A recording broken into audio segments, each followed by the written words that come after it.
Ladies and gentlemen, good morning. I'm Henry Manoucheri, the Chairman and CEO of Universe Holdings, having one of a series of podcasts that we're going to be launching. Today, my guest is a dear friend and one of the industry legends in the world, Mr. Isadore Sharp, the Chairman, founder of the Four Seasons Hotels worldwide. For those of you who may not be familiar or as familiar with Four Seasons, I think everyone is. It's a worldwide brand. The company has been in existence for well over 50 years. Mr. Sharp started the company in the 1960s as he forayed from a career of being a builder with his father, and it began from building a motel for a friend, a 14 or a 16-room motel, and later on he expanded the idea to building his first hotel in Toronto, and that became a smashing success. I think it was about 125 rooms, and then the second one that they opened up was also, I believe, in Toronto, and then the third one launched in London.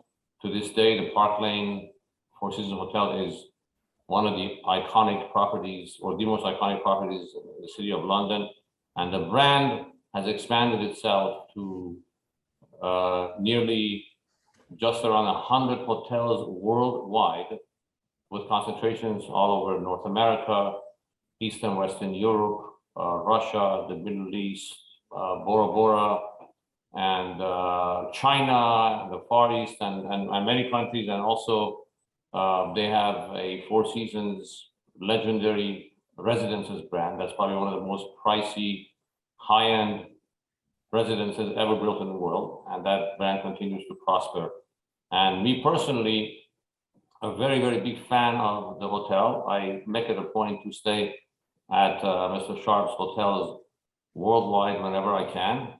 And the legendary service and the impeccable surroundings and the magnificent properties are a consistent theme throughout our travels. And as an operator of a multi-residential company, what I can tell is since getting to know Izzy for the last few years and staying in the hotels, I've tried to implement their training philosophy, the customer service credentials, and all the wonderful things that they do into our company. And I can tell you, it is not easy. So I wanted to start that, with that. Good morning, Izzy. I hope all's well with you. It's wonderful to see you. And Mr. Sharp, thank God, has just celebrated his 90th birthday. Wish you a great mazel tov until 120. Yeah. So, and as you see, he looks just fantastic. So he's joining us today from Palm Springs. Am I correct? We're in Palm Springs today. As you split your time between, I guess, the world, Toronto, which is your primary home, and also Palm Springs, which is your, I believe, one of your secondary homes. And first question is, Izzy, how did you manage to do it so well? So many languages, so many cultures, so many people, so many countries around the world, and you maintained that standard no matter where it was, whether it's in Cairo, Egypt, or whether it's in Surfside in Miami. What's the secret sauce?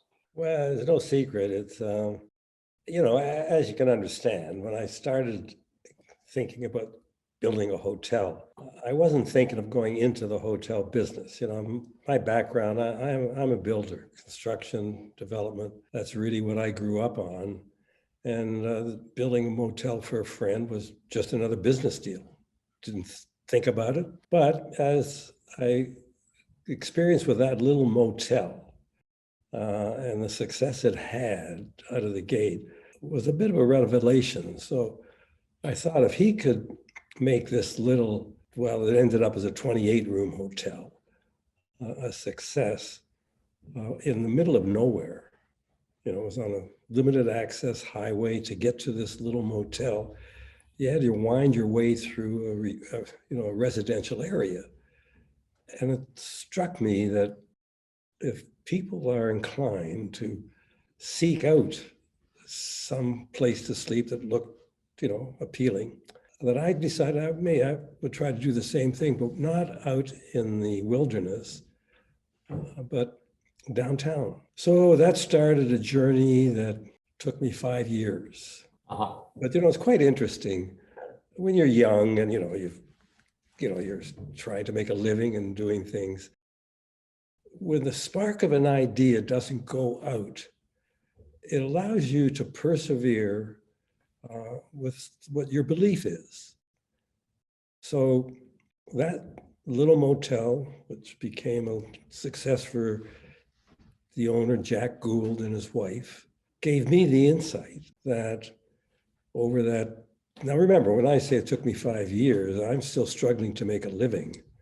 I'm married, and, that's just the beginning of my marriage, actually, when I started. But over those knocking on doors, trying to convince people that this is an idea that might work, knowing I had no experience and understanding. That means your first hotel was like a syndication, like friends and family, you brought them in to do your first transaction? Well, luckily I had somebody who I knew and had worked with from my building houses, the manager of the insurance company that lent me money, Cease Forsyth. So I would knock on his doors, and over the years I would come with new ideas, and he would, sort of be patient with me, told me why it wouldn't work. And eventually he sort of broke down and said, look, leave me alone. If you can get 50% of the money, I'll lend you 50% of what the deal will be. Well, being in the construction industry, I then begged and asked my tradespeople, will they trust me to wait for a portion of their payments until the hotel opens? So I cobbled together enough money. You talk of leverage, this was 98% leveraged. Right. Of equity. How much equity was the first, how much equity do you have to raise for the first venture? Well, I don't recall now, but I think I raised for my partners, my brother-in-law and his best friend, Murray Koffler, Eddie Creed, each of us put in $90,000. Wow.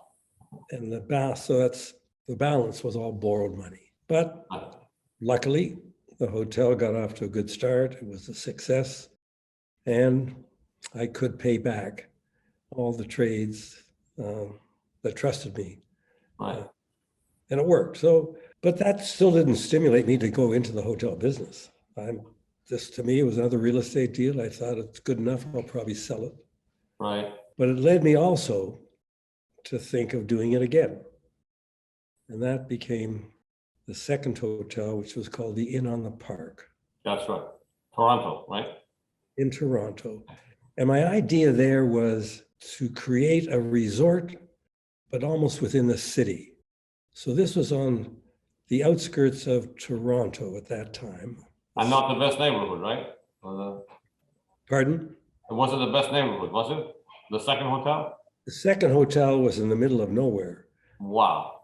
Because it was surrounded by parks, the garbage dump on one side of the street, the railroad track on the north side of the development. But I thought that here we could create, because we had 16 acres of land, and the architect designed a brilliant building, because my direction to him was, you have to do something that is so dramatic, people are going to want to drive just to see what you've designed. Wow. And he did, Peter Dickinson. Yeah. And luckily that became a smashing success. So it sort of was good enough to think of doing another. So you had a pool, I think you had a gym, which was a novel idea at the time, and there was also sort of like a discotheque, nightclub, restaurant. Yeah. Do I remember correctly? Right. Yeah, no, we at that time, I didn't know anything about the hotel business. So my ideas of what to build and how to operate really were thinking of it from a customer's perspective. what would you as a customer consider to be important and of value to you traveling away from house and office? So the ideas that I incorporated right back from the very first hotel were blockbuster ideas. They were just common sense. You would probably think of the same ideas when you're thinking of it. Well, what would a customer want? So those many innovations that we've come up with Mhm. over the years were simply ideas that to me made good sense. And maybe because I didn't have any knowledge of the hotel industry, these ideas from a person who knows the industry were often left field. They thought I was crazy. He said, "You're never going to get a return on what it's going to cost you to incorporate these things." Right. But like most things, people do pay for what they consider to be of value to them. And I have to say, if I may add, today I know you've maintained this even during recessions or downtimes, especially now after the pandemic and the war that's going on right now between Ukraine and Russia. A very, very unfortunate, sad situation.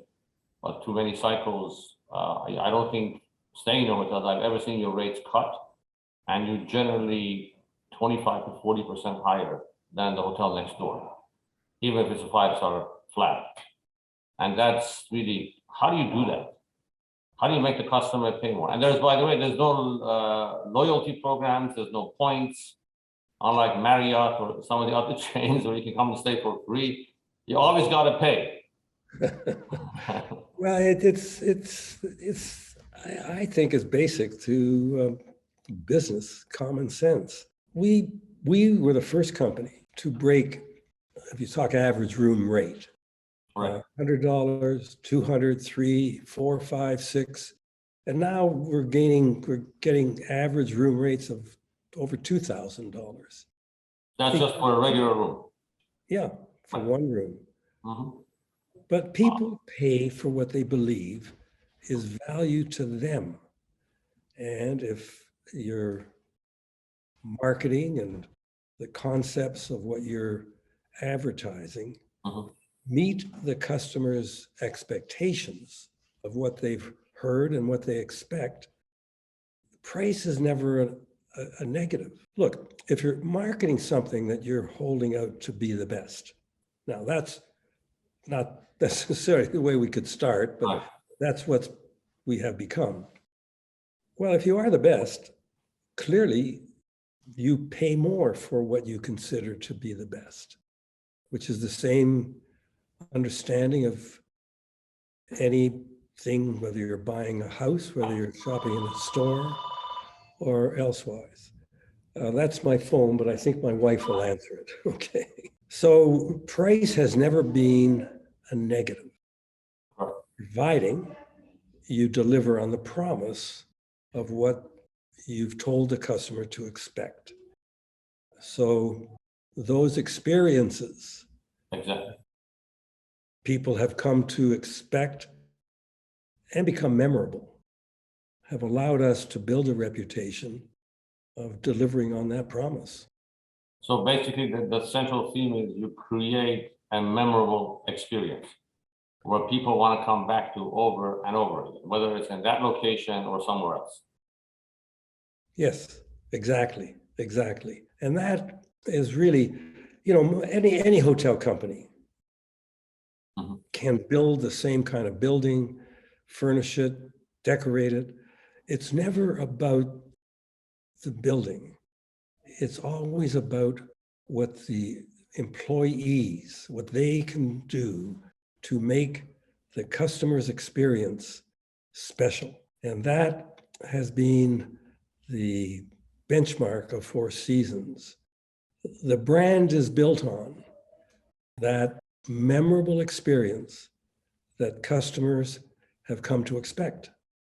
And as long as the employees can deliver on that expectation, and what happens in most cases, they exceed those expectations.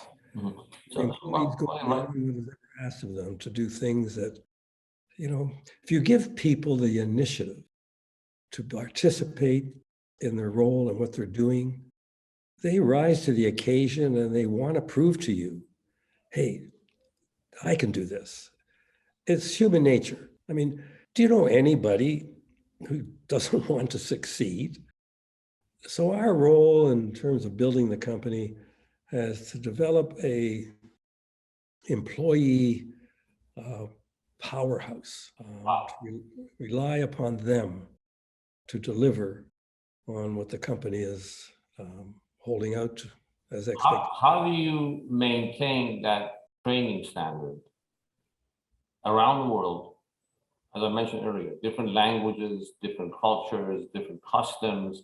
I mean, that's not easy, is it? No, when I reconstruct the history of Four Seasons, I can identify there are four key strategic decisions that have really underlined and become the rock solid foundation of the company. And those are based on quality, service, culture, and brand. Now, the most important part of that, like the first decision of Quad, we decided we'd only operate medium-sized hotels of exceptional quality, and we're going to try to be the best. Well, to be the best, how would you accomplish that? And I knew then that it's not going to be through the architecture or decor. I decided that we would make the quality of our service our competitive advantage.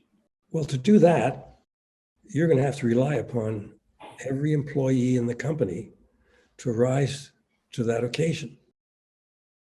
So that's when I prepared a mission statement that to give people an understanding of what we as a company were going to try to achieve.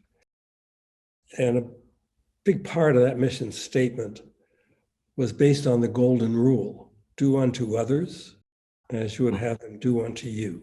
And that became the, call us, focus of how we would hire people and expect them to live up to certain principles. So the golden rule has become, call it, the rock solid foundation of the company. And by getting people to give people what they needed, meaning our employees, we would hope that they would then in turn give the customer what they need. So the company's success has been based upon hiring the right people, having those people believe that their role in the company was meaningful. And over the years, we've created an army of people who are able to respond to the company's needs in a way that is fail-safe. And we've been able to do this worldwide because of that simple principle. Because it's not what we say, it's what we do. And What do you do? by giving the employees an understanding and treating them with the respect that they're entitled to, they in turn respond in kind. So this is the golden rule. I asked my wife, Rosalie, years back, I said, where did this come from? Who were the scribes? And we take it for granted. We used, we hear about it. So she did some research and came up with 10 of the religious beliefs, whether it's Christian, Muslim, that in their religion, in their scribed, the principles of the golden rule. So the 10 religions all embody the principles. So people around the world have been indoctrinated with this concept. It's the way you bring up your children. Correct. So for us to attract people of similar work ethic and principles was giving us a workforce that believed in what we were doing, And that has become what I referred to before as the bedrock of Four Seasons Foundation. Speaking of your workforce, I have talked and met with many of your staff members in your hotels all over the place. And I know your assistant Nan, who we're very fond of in this office, has been with you for 45 years. And I know some of your top executives, many of them actually, many of your simple hotel employees down to the janitor or the front desk or people who run the gym, for example. I've talked to many of them. They've been there 19 years, 20 years, 25 years, 30 years. How do you hold on to talent like this, especially in this day and age today where people are quitting in bigger numbers than ever before, where people don't want to work, and yet these people show up year after year and they do it better and better? What is the secret sauce there? Well, I think it's what I said. I think it's because people have found a work environment that they're comfortable with. They look forward to coming to work every day because they really do believe, and it's a fact, that their role is contributing to the company's success. And early on, I established a mandate that we would promote from within, give every person who's in the company an opportunity. It's a merit. It's all based on merit. So it's not a question of how long you've worked there. It's a question of have you earned the rights for your next promotion. So over the years, people have found a career that suits them. And, we've had people who might start as a temporary bar waiter and today is a general manager. And my wife in her recent book has said that, it's taken as long to become a general manager in Four Seasons as to become a brain surgeon. But the belief that if they do their work and they are willing to take on more responsibility, then there's that promotion up the ladder has given us the bench strength of people. What percentage of your time do you spend now with the company? Because I know you're sort of like a semi-retired, but you still have a significant importance for the brand. And, well, no, my time is not really spent at the business at this time. I still do some of the things that I've always done. I'll be traveling to Napa on Thursday to visit with the hotel. So my time is usually now devoted to traveling to hotels, dealing as a chairman with the board as needed be. But I'm not involved in the day-to-day business. That clearly is in the hands of the CEO. So my role is, once you give up the position of the CEO, you really do have to step back because they have to be center stage. So my role has been more of a statesman, carrying the message. Still retain close relationships with all the sort of partners that I've met with over the years. So it's a role that as a founder, I can still speak from a pulpit that others can't. And I believe 95% of the company is owned by Prince Al-Walid and Mr. Gates. Am I correct still? Well, just recently, Bill Gates has purchased another 25%. So he is the major controlling interest. Yeah. And you still maintain a 5% interest or so? Yes. So I'm still a 5% owner and participate with my partners as need be. So I'm available to do what is asked of me. But clearly the day-to-day is handled by a very competent group of senior executives. And that's, it's a necessary step. So having control of the company has allowed me to put myself in a position that I wanted to be in as long as I want. Fantastic. This is one of the books that I got from my recent stays in Miami, the Surf Club, which is one of my favorite hotels worldwide. And there must be at least 100 hotels at this time. worldwide. I mean, There's 130 hotels that were presently operating. 130 hotels. Wow. And then there's how many in the stage of the opening? Another 20 or 30 or more? There are more than 50 hotels that are under development in one stage or another. And we're also presently operating 48 residences that are either connected to the hotel or standalone. And of the development pipeline, that there's 70% of those hotels also have a residential component. So the growth of the company has been very much centered on what we do best. So the extension of the residential is not a diversification, Right. but a complement. So it's based upon what the people who buy those condominiums or rent them believe in the quality and the service that they will get as a result of that ownership. From a small survey I took from pricing your residential towers across the US at least, I don't think I saw anything for less than $3,000 a square foot. In fact, the one that's under construction in Miami next to the surf club, which will be up in 2 years, I said a number of times, okay, maybe we should really buy a place here. And I called and they said, sorry, it's sold out. Yeah. In the middle of a pandemic, an answer to the economy, it's sold out. And that pricing probably right now is about $5,000 or $6,000 a square foot, or maybe even higher. Am I right? Yes, yeah. But people, well, you're a professional real estate developer, so you understand real estate more than anybody.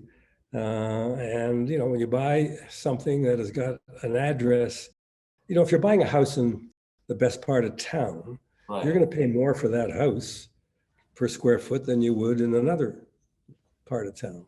So if you're buying say a condominium in a Four Seasons as part of a Four Seasons hotel, or a home like in Orlando, that address, right? That address is always going to be in the right part of town.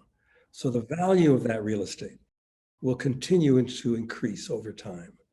So it's based upon, I was one of the first ones to build a apartment for sale in Canada. yes. And at that time, we had to do it as a cooperative because there wasn't a condominium act. That was in the 60s, correct? And when people ask me, well, why would people buy an apartment when it's much cheaper to rent? It doesn't make good sense. So I explain that it's innate in us, in all people, to own a home. It's just part of our psyche. So the idea of people buying an apartment to me made good sense. And I built, I think it was 4 or 5, until the government changed the act and created the Condominium Act in Canada. Right. Today, condominiums are, flourishing everywhere. Right. So the ownership is innate to human nature. Fantastic. Okay, great. So we touched upon many of the facets of your business, of your global creation or empire, and it's a pretty amazing feat of what you've accomplished. How did you manage to run the chain during the pandemic or at the height of it throughout 2020? Because I know in some localities there was very, very severe lockdowns, like in Canada, New Zealand, and even here in the US and California, not so much maybe in Florida and some of the other markets. And coupled with that, how did that affect your occupancies? Where was it 2 years ago? Where are you at now, making up for lost time? And how did these hotels manage to service their debt? Because some were probably completely shut down. I know Santa Barbara one has been shut down for some time now, going on the renovations. The same with the Upper East Side Manhattan Hotel. Same with that, and now we have a new crisis in Europe, with the war. And I know you have hotels throughout Eastern Europe and other parts of the world. So how did you manage to run it in such a unforeseen time? Well, like most businesses, you have to be prepared for these cycles in the economy, and some are worse than others. So we've gone through many economic recessions. Go back to 1980, 81, when interest rates, skyrocketed to 22%. Then there was the SARS pandemic, or that was, And it almost became a pandemic. 9/11 crisis, who knew what was going to happen in terms of terrorist acts around the world? And then, of course, just recently, the 2008 financial crisis. So this pandemic has been worse than anything we have faced before, wow. because it was worldwide and changed our lives. It wasn't just an economic problem, it was a problem of health and survival. So it was a different thing to deal with, but we dealt with it in principle the same way. And because of the pandemic and running the hotels, we had to be concerned with people's safety and health. Mm-hmm. So our president of hotel operations, Christian Cleric, came up with a concept of hiring the Johns Hopkins Hospital to give us instructions. How should we be managing these hotels? What are the precautions we should be taking? And they put together a program that is called Lead with Care, that every hotel would comply with these very strict rules of how to deal with employees and then customers. So it was we all suffered for it. We all lost business for it. Many hotels were closed for a long time.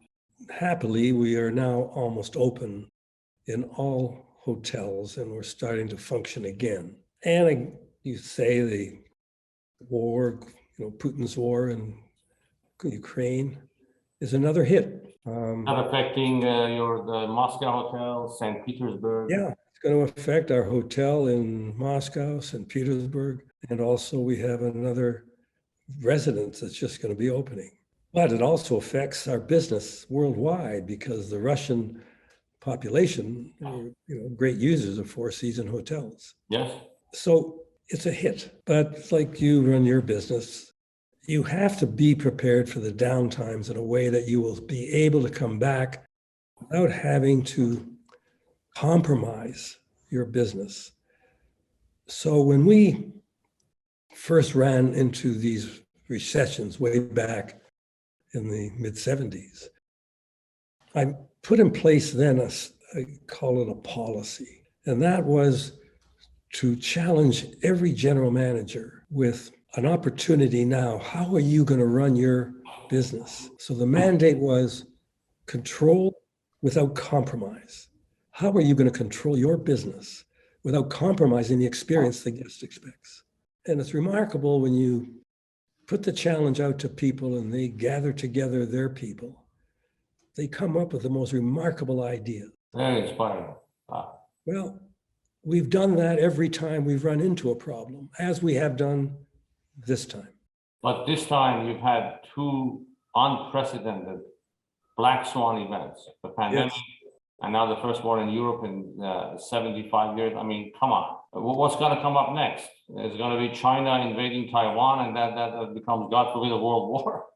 So Well, it's hard to prepare for this, isn't it? Well, look, we can only control what was in our own power, and therefore we have to deal with the crises as best we can. And I must, I'm so proud of our people that they've been able to rise to the occasion. And what's most important, principles only count when the times are tough. We can all be fair weather friends and everything is great and live up to say we are always going to live up to our standards. Well, when times are tough, that's when it really requires, do you live up to your principles? And that I'm proud to say that throughout the company, when you have these crises, the most difficult problem is you have to terminate many, many people. But it's not what you do, it's how you do it. So our people dealt with that very difficult task with the compassion and understanding of how to help people through that period of time when they no longer have a job. So we've been managing this principle each time in a way that we come through it. You want to make sure you come through without compromising what you set out to do. So I believe when this is passed, and it will, when we're back, what might be the next new normal, we will have come through this without having compromised and can look forward to the future. As a matter of fact, the message that I've been sending out recently is that I believe that Four Seasons is now on the threshold of what will be our greatest era. Let me ask you a more interesting, intimate question. I know you're a man of faith. I did read your wife's book, about your background. I know you're children of immigrants who came here from Poland, after the war. And how much has your faith, especially your Jewish faith, helped you weather through so many storms and through so many parts of your life? It's been a tremendous legacy. Well, I think we are all born with the genes that go back thousands of years. And I believe that part of my success is that, I have a belief in, we have that as a nurture or nature. I believe it's a combination of both, that we're all born with the genes that we inherit from our parents and their forebears, but it's the upbringing. Does that upbringing hone whatever skills you have, or does it suppress them? So I was fortunate growing up in an immigrant household where parents, my first language was Yiddish. So you grow up in an immigrant household that gives you things that you don't normally get when things are all good. So when you have a struggling family life, whatever genes you have, they flourish because my parents, we had the privilege of having a family life that was very supportive. So I guess those genes that I inherited have helped me in withstanding the traumas of life and accepting them. And yes, it has been a Jewish upbringing because Rosie has written in her last book, because my father and his father and generations back are a long line of rabbis. Wow. So she believes I inherited and stand on the shoulders of generations of rabbis. So I guess my beliefs have been developed based upon Jewish traditions. Speaking of Jewish traditions, I know there's only one country, perhaps amongst others, that you don't have a hotel in, and I know you talked about that. Maybe you regret it not having built one there. How come we don't have a Four Seasons in Israel? Of all places. We are building a hotel in Tel Aviv. You are? It's under development, yes, with Larry Silverstein, who was the developer of World Trade Center. And he was developer of our hotel in New York as well as Orlando. So he has a development that he's been working on for many years because nothing happens quickly in Israel. So I believe he will succeed and we will have a 5-star hotel in Tel Aviv. You did have one in Netanya back in the 60s, right? We did. Yes. That was It's still there on the beach. Yeah. Yeah, that's right. That was way back in the early 60s. Now we did, and we were struggling to have a hotel in Jerusalem. But politics became unbearable. So for 20 years, we were going through the quagmire of Israeli politics. I think that just became the Orient, that site that you were after. Really? Yeah, near the German colony. Yeah. Yes, yes. Yes, that site is now the Orient Hotel. Oh, well, It's part of the Israel chain in Israel. So, well, that's good. It's going ahead. yeah, so finally somebody did it, you know, if I waited 25 years, but, okay, fantastic. Okay, let's get into some of the leadership aspects of how you can be a source of inspiration. I know we have many young people listening here as a wonderful audience throughout the world. What advice do you have for young people who have drive and ambition and they want to replicate a global empire or perhaps their own little imprint on the world? What's your message to young people out there today? Well, firstly, if they're fortunate enough that they can have an education, spend as long as you can having an education, because that gives you something that will serve your purposes for the rest of your life. So that's number one. And it doesn't matter what your education is. You know, if you've got a profession that you have a belief in, and whether it's, being a doctor or a lawyer, architect, but it doesn't matter what you're learning in school, but you're developing your mind, and that will lead to other things. So my advice is, when you have finished your education, get a job, any job. It doesn't matter what it is. Don't hold out because you've got a fancy degree that you should be entitled. You can knock on many doors and get rejected, Mm-hmm. but get started. Get started in something.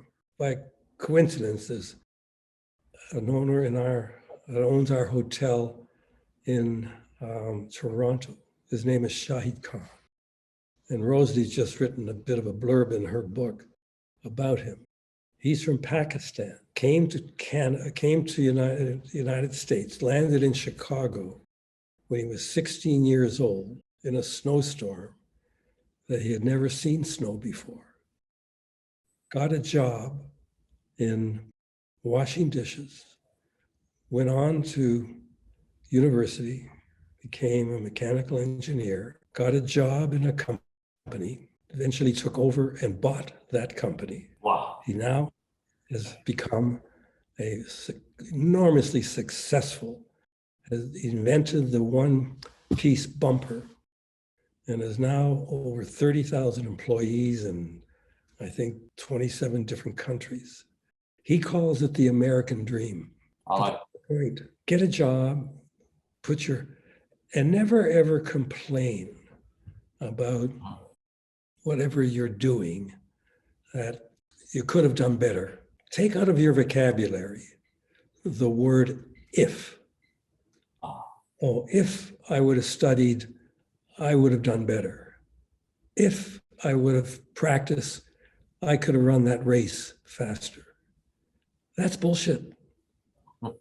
Whatever you're doing, put your all into it. Whatever the job is, know that you did your very best in trying to make that job as whatever your obligations and responsibilities were. And that will take you to the next step in your life, whatever that will be. I didn't start out to be in the hotel business. I never expected, when they said, what was your dream? Exactly. Did you envision this? I didn't have a vision that I would be running this type of company. And I didn't have a dream about it. To me, I was just going to do the best I could. Wow. And that's really, I think, how most people get ahead. Speaking of that, Henry, think about your background. Think about how you got to where you are. It's based on the same principles. Put everything you've got into what you're doing. Know you've done your best. And that means you will never fail. exactly. So no matter how many times you fall, you have to get right back up again. Yeah. And go for the next opportunity. Tell me, what are some of the best decisions you made, and perhaps a couple of mistakes that you learned from that you feel free to share with the audience? Well, I know the very best decision I made was by a chance event. I happened to meet my wife. I was gonna say it's gotta be your wife, right? Yeah, because I know beyond a shadow of a doubt that my success is directly related to having married Rosalie. You're quoting the Talmud, and all the blessings come from the wife. Go ahead, I'm sorry. Because we all need support. We don't get anywhere on our own. That invisible hand is always there. And I know that, she was always in my corner. Was never, ever negative, has always been there, willing to join me in the risks I was taking. Whatever the outcome would be, she said, okay, we'll deal with it together. So having somebody like that as a partner Wow. allows you to reach for the stars. And I know that because she was always there, regardless of what the outcome might be, that's been my rock. So how many years now? God bless. Is it over 60 years now? You married? We've been married 66 years. Wow, beautiful. Yeah. So when you talk of chance events, had I not gone to this wedding of my cousin, and I didn't intend to go, but my mother forced me to go, I would never have met Rosalie, because our lives and interests were poles apart. But having gone to the wedding, I noticed this beautiful young bridesmaid.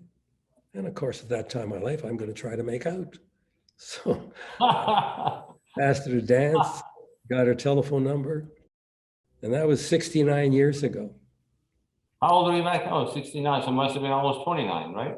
Yeah, I was 21. Wow. Yeah. Amazing. That's a beautiful story. Okay, great. I mean, wow, this is really, really inspiring. And Rosalie was involved with you in the design of the hotels for many years, right? Yes, she went on to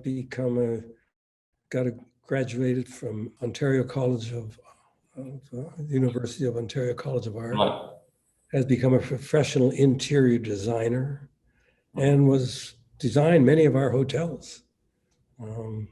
So we've been partners in many ways. And what is the toughest decision you ever had to make? I know it's a loaded question, but. Well, I think the most difficult time was when I wanted to create some liquidity for my family, and I wanted to sell some shares of the company. This is going back in 1994, I guess.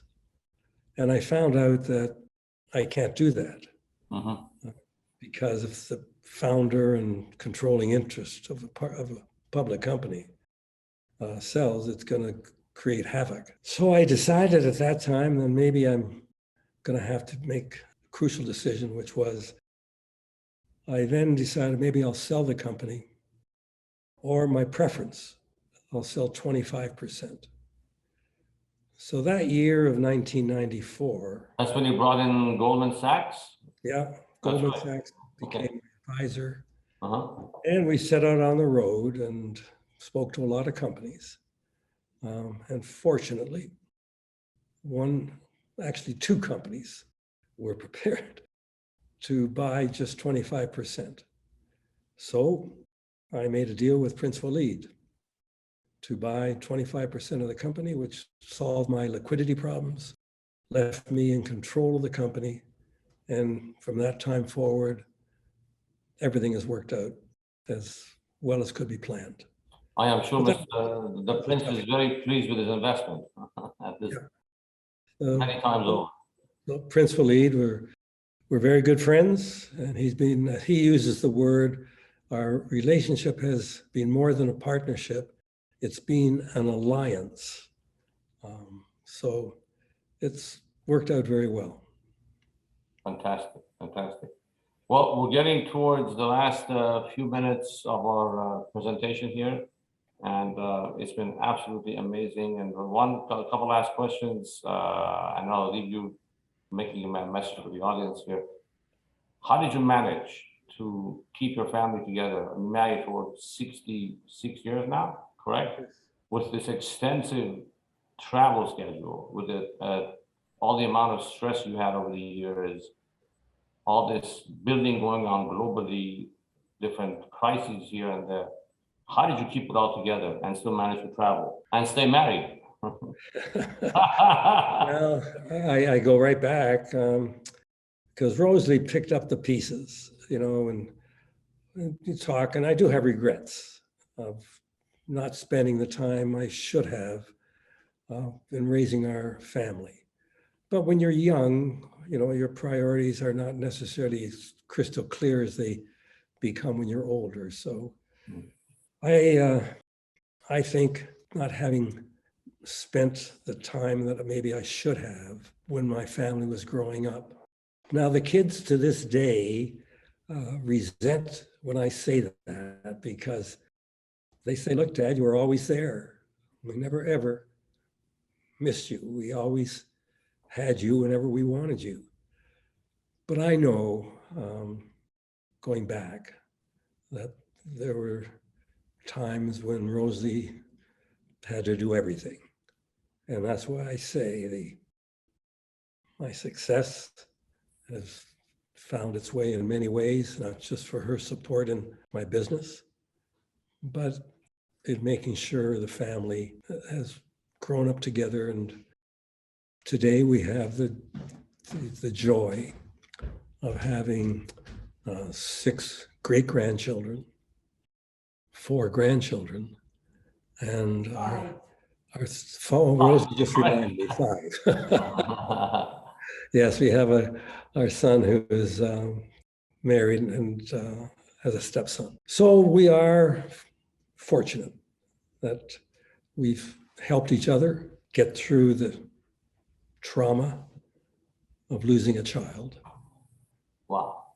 Knowing we had to be supportive of one another so our 3 children would have that support. So all in all, it's been a marriage of love and success. And as a last question, before we depart, it's so hard. Just want to continue going and going. This is really wonderful. I'm just really enjoying myself. What do you do now?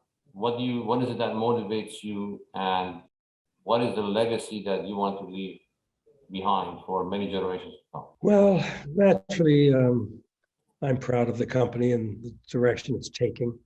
I think now under the ownership of Bill Gates and his company, the legacy of 4 Seasons is in good hands. And I believe the company will continue to grow based upon the values that it has already established. So in terms of a legacy of a company, I think I can rest easy, knowing also that our employees around the world are 45,000 plus. 45,000 plus, wow. All have a better life because of the success of the company and the work environment that they were, comfortable in working. So that leaves me pretty happy in terms of where we are in our lives right now, that knowing that we've done our job and it's in good hands. Fantastic. Okay, God should bless you and your wife Rosalie with 120 years of healthy and wonderful living, as we say, ad nave stream. And again, I recommend to the audience, this is a fantastic book. I picked this up actually, Izzy, in Prague, when we took our 3rd daughter on her bat mitzvah trip to Europe to see some of the camps in Auschwitz, etc. We stopped by in Prague, and I spent a couple of nights there by Charles River. I read this. That's when I got to really admire and know your company. And I passed this book to all of our employees, all the 130 plus who read this, and we continue to make this, our mantra of quality service. We can grab this. I have your personal signed autograph on this. And I want to thank you also for making me an elite member of your 4 Seasons hotels. Not only that, but also you have the private jet program, right? Yes. I haven't done this one yet. It's just for my blood. There's 3 of those left. They're all sold out for this year, but there's 6 more that will be on the line for next year. But Henry, let me show you something. Sure. Appreciate what you're saying about my book, but there's a much better book that you will enjoy reading. Sure. The book that my wife Rosalie has just completed, it's just going through the publisher now. And it's a memoir of both our lives and some of the history of Four Seasons. And this is the cover of that book. It's called Me and Izzy, a Four Seasons romance. And if you think my book was good, then this puts on my book to shame. So Fantastic. So I was going to say, where's the second book? So we found it. you found it. So this will be published sometime in May. And it's very enjoyable reading because of all of Rosalie's many gifts and of her talents. I believe her greatest gift is her writing skills, which brings the reader right into her train of thought. So I will send you a personal copy. I was going to ask. Thank you so much. You read my mind. Can we say hi to Rosie? Speaking of Rosie, is that possible? Rosalie, where are you? Rosalie, come here. No, she's painting. She's busy painting now. Okay, very nice. But she's got a website now of all her paintings that her son Greg put together. So it can be seen on her website. All her many paintings that she's done over the 10 years. Okay, I want to thank you, Izzy, and thank you, Rosalie, on behalf of all of the Universe Holdings employees throughout the U.S. And I continue to look forward to my next stay with my family at one of your hotels.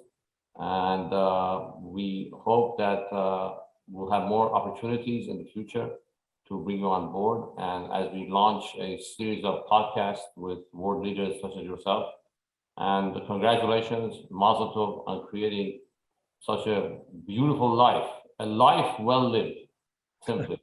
And thank you, Henry. Nice. All the best. Thank you. Have a great day. Thanks, everyone. Bye-bye now. Bye-bye.